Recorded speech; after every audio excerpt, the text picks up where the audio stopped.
4 years ago, at this time in the political campaign, there was an African-American candidate who was leading the GOP PAC for a certain period of time, whatever one thought of Herman Cain.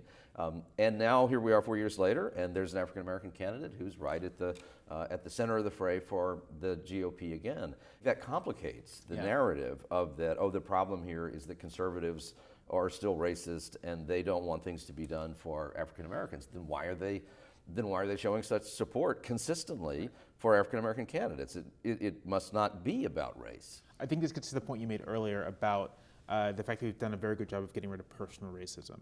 And I think when Americans and just people in general think about racism, they very much think about it in these personal terms of racism being a thing of animosity or animus towards someone who looks different than them. But racism is also very much about resources. One way to think about something like Jim Crow is our system for determining who resources could be taken from and given to.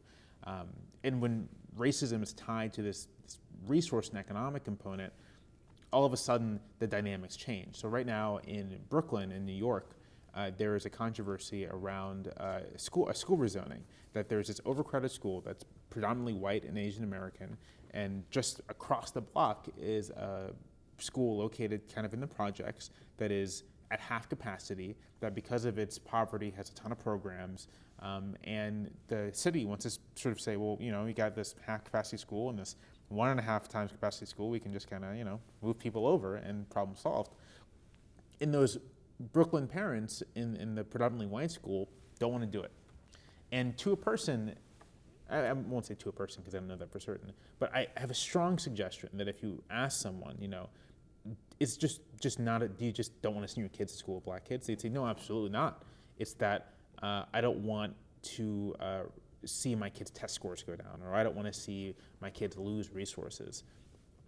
And so, because race and racism is tied to resources and who is perceived to have less resources, right?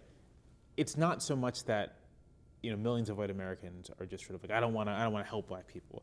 It's that black people, I think, in a real way, are associated with just like being at the bottom of a caste. And in every society where there are castes, people don't want to be associated with that bottom caste. And I do not know how one breaks that association, because it is strong and durable kind of across American society.